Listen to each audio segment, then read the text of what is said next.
শিক্ষার্থী, আশা করছি সকলেই ভালো রয়েছেন। সকলকেই আমার চ্যানেলে স্বাগতম। আপনারা জানেন আমি এনআইএসডিএল এর সম্পর্কিত প্রাইমারি সংক্রান্ত সমস্ত ধরনের আপডেট আপনাদের প্রোভাইড করে থাকি। তো প্রাইমারি সংক্রান্ত আবারও একটি গুরুত্বপূর্ণ আপডেট নিয়ে আমার এই নতুন ভিডিও, তাই ভিডিওটি না টেনে প্রথম থেকে শেষ পর্যন্ত দেখবেন। আশা করছি অনেক ইনফরমেশন এই ভিডিওর মধ্যে দিয়ে পাবেন। আমরা জানি যে রাজশেখর মান্তাসারের এজলাসে 5% যে অ্যাডিশনাল যে প্যানেল সেটা প্রকাশ করার কথা বলা হয়েছিল এবং সেটা খুব দ্রুত প্রকাশ করার কথা বলা হয়েছিল।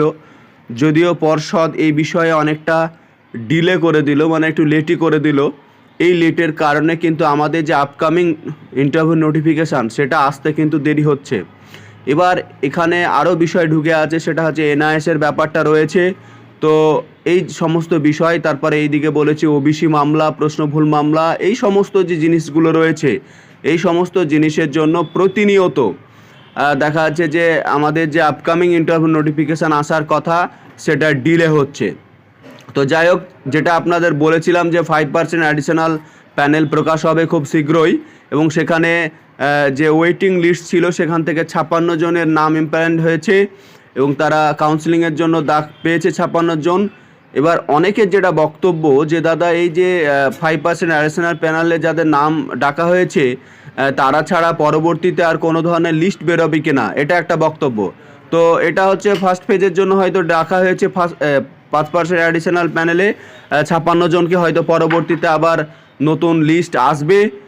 সেই লিস্টে হয়তো এইভাবে ফেজ অনুযায়ী ফার্স্ট ফেজ, সেকেন্ড ফেজ, এইভাবে তো হয়। এখন দেখা যাক কি হয়। এটাই মনে হচ্ছে যে না, পরবর্তীতে আবার লিস্ট আসবে, এরপরে হয়তো এদের কাউন্সিলিং কমপ্লিট হয়ে যাওয়ার পরে। আর একটা যেটা বিষয় রয়েছে, আমরা জানি 11,765 সিট ছিল, সেখান থেকে 2,232টা সিট বাকি ছিল। এবার এখানে খুব কম সংখ্যক নিয়োগ, যেটা হচ্ছে 56 জনের নিয়োগ। এখনও অনেক সিট বাকি রয়েছে। সেই সিটে দেখা যাচ্ছে যে এনআইএস ঢুকবে কিনা একটা ব্যাপার রয়েছে। তবে অনেকের বক্তব্য, এর আগের যেটা দেখছিলাম যে কলকাতা হাইকোর্টে যে শুনানি হয়েছে সেখানে এনআইএসদের নাকি ভালো করে ধুয়েছে, এরকমটা বলছিল যে এনআইএসদের কিছু হবে না। তবে আপনাদের বলে রাখি যে অ্যাডভোকেট তো যারা ছিলেন, কিন্তু যিনি ছিলেন, যার এজলাসে কেসটা ছিল, তিনি বলেই দিয়েছেন যে এই বিষয়ে সুপ্রিম কোর্টের যেটা আসবে রায় সেটাই হচ্ছে গ্রহণযোগ্য হবে। এবার এখানে এনআইএসডিএল শিক্ষার্থীরা যারা 2014 এবং 2017 টেট পাস করেছে তাদের রিপ্যানেলের জন্য, যেমন 5% অ্যাডিশনাল প্যানেল প্রকাশ হলো, সেই রকমই ওই ভ্যাকান্সিতে যাতে এনআইএসডিএলরা রিপ্যানেল হয়, 2014-17 যারা 2022-এ ইন্টারভিউ দিয়েছিল তারা যাতে সুযোগ পায়, সেজন্য কৌশিক দাসের নেতৃত্বে সুপ্রিম কোর্টে স্পেল দেওয়া হয়েছে। এখন এই সুপ্রিম কোর্টে এই কেসটা খুবই গুরুত্বপূর্ণ। আপনাদের বলি সত্যি খুব গুরুত্বপূর্ণ। দেখা যাক, কিছু হলে সুপ্রিম কোর্টের মধ্যে দিয়েই বেরিয়ে আসবে, মানে সমস্ত কিছু হবে। কারণ ফেরদৌস শামীম স্যারের এখানে পিটিশনার হতে গেলে একটু জটিলতা রয়েছে এবং টাকার অ্যামাউন্টটাও বেশি। যদিও এখন কৌশিক দার কাছে পিটিশনার হওয়া যাচ্ছে না, তবে তিনি জানিয়েছেন যে 7 তারিখের পর থেকে শিক্ষার্থীদের একটা সুযোগ দিবে, আপনারা আমাদের সাথে যোগাযোগ রাখবেন।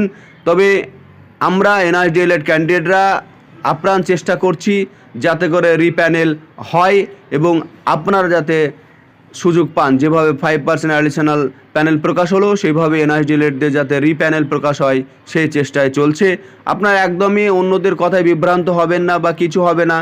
অনেকে অনেক কিছু বলছে, একটা কথা মাথায় রাখবেন, যদি সরকারি স্কুলের জন্যই যদি এনআইএসডিএল থাকতো তাহলে লাখ লাখ শিক্ষার্থী আর সুপ্রিম কোর্টের দ্বারস্থ হতো না। এই বিষয়টা রেগুলার ডিএলএড ক্যান্ডিডেটরা কিন্তু বুঝতে চাইছে না। একটা কথা মাথায় রাখবেন, সময় এলে সবই বুঝবে। আমরা এনআইএসডিএল করেছি বেসরকারি প্রতিষ্ঠান থেকে, তারা কিন্তু অলরেডি চাকরি করছে বিভিন্ন জায়গায়। 2022-এ তারা কিন্তু চাকরি পেয়ে গেছে। তাহলে তখন কিছু করতে পারেনি তারা, এখন সমস্যা সৃষ্টি করে কিছু হবে না। আপনাদের বিভ্রান্ত করার চেষ্টা করছে, সেই বিভ্রান্তিতে আপনারা পা দিবেন না। আপনারা এনআইএসডিএল ক্যান্ডিডেটরা অনেক কষ্ট করে, অনেক ধৈর্য ধারণ করে, অনেক সংগ্রামী লড়াই লড়ে পরিশ্রম করে কিন্তু আজকে আপনারা এই দেখা যাচ্ছে অর্ডার নিয়ে এসছেন। তাই আপনারা কোনো মতেই অন্যদের কথায় ভয় পাবেন না। আপনাদের রিপ্যানেলের আপ্রাণ চেষ্টা করা হচ্ছে।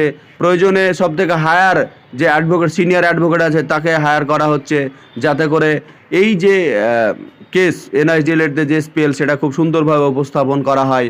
তো যাই হোক, সময়ের সাথে সাথে সাথে আরও অনেক কিছু আসতে চলেছে। আপনারা শুধু চোখ রাখুন যে কি হতে চলেছে। সকলেই ভালো থাকবেন। আজকে এই পর্যন্ত।